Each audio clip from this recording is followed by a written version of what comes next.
Alrighty, well, Chapter 3 of the Toyotaro Dragon Ball Super manga adaptation is now online. And guys, if you plan on reading this thing, I'm sure a lot of you already have, and I'm sure a lot of you are probably planning to, please take it with a grain of salt. The profanity in the translation that's out there right now is so bad.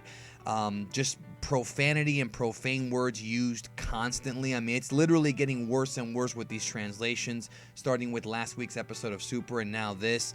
I don't know if somebody thinks it's funny to have the Dragon Ball characters curse. I mean, I guess it was funny back in like the 90s, but I'd rather have a more accurate translation, but that's just me. So like I covered in my video the other day talking about the Champa spoilers, this manga chapter is pretty much composed of just two major events. Beerus appearing at Bulma's party, which we have already seen on the televised version of Dragon Ball Super, at least part of it, and of course Champa's appearance and now his interactions with the Kai. So pretty much the chapter begins with Beerus arriving at the party. There's very little fluff here, no reintroduction of any characters. Beerus just shows up and starts to fight.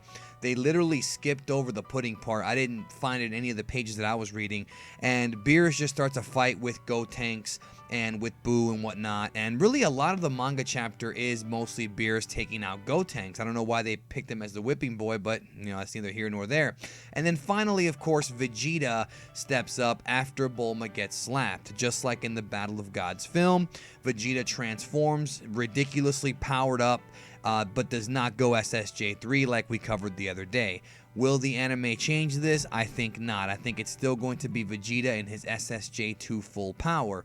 And he starts to take it to Beerus. I mean, he starts to knock Beerus around, very similar to Battle of Gods. But of course, once Beerus regains his composure, he of course makes the big comeback and knocks Vegeta on his ass. Vegeta had no chance, just like in the Battle of Gods movie. The manga adaptation also does take place on Bulma's ship rather than Capsule Corp. So this manga adaptation is definitely a super adaptation, not just a retelling of Battle of Gods, although Beerus's chop to Goku in the last issue did resemble the Battle of Gods version of the chop more so than the super version, but that's neither here nor there. There are going to be differences. So Beerus takes out Vegeta, pissed off because of the pudding. Then we cut to what's really interesting is the interaction with Champa, his assistant who still has no name, and the Kais. They're talking about, like I said the other day, Champa's talking about these wish orbs. What he wants to wish for, we don't know, but the Kais are pretty concerned, and then he teleports himself to their realm. So he's face to face with the Kaiou-shin or Kibito-shin, and of course old Kaiou-shin, and he doesn't really like the fact that they're spying on him, but hey, wouldn't that piss you off, anybody eavesdropping on you? And he's like, how much did you hear? And they're like, oh, we didn't hear anything, which is a lie, of course. He refers to them, of course, as the Supreme Kais of the 7th universe, or 7th Supreme Kais of the universe. So that, of course, implies that there are other Kaiou-shin in the other universes, which I kind of expected.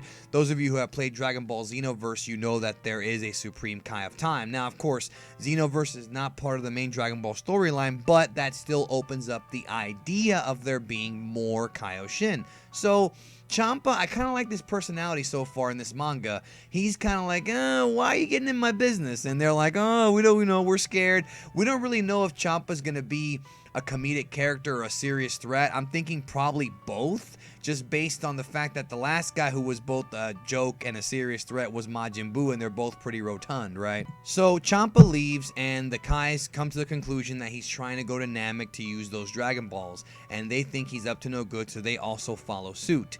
And then we cut back to Earth after the Beerus and Vegeta thrashing, and Goku teleports in and says, hold on, I'm here.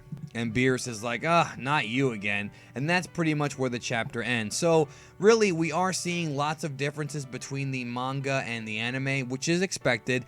This is now Champa's second appearance in the manga. He was at the end of chapter 2. So when will we see Champa in the series? I'm very curious about that. Could this be Toyotaro just kind of giving us a kind of bit of foreshadowing before we see Champa? I think that is what it is. I do think that these events are going to take place in the series, probably, if y'all was a betting man, during or after the Goku versus Beerus rematch where Goku has his god power.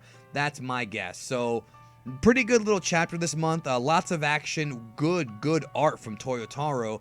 The translation, of course, pretty damn shitty. Hey, look, I'm cursing like they are. But still, you should probably check it out. And it's going to give us a little glimpse about what the plot is going to be after Beerus. What's going to happen with Champa? We know he's here. We know he wants these wishing orbs, the Dragon Balls. Does he want the Namek Dragon Balls? What's he want to wish for? We don't know. It's going to be a fun time to figure this all out in the coming weeks on Dragon Ball Super. So anyways, guys, thanks for watching the video. Leave a like if you enjoyed the video, and give me your thoughts on Chapter 3 if you've read it already. And hey, I'll catch y'all down the road, and I'll see you this weekend for the next episode of Super.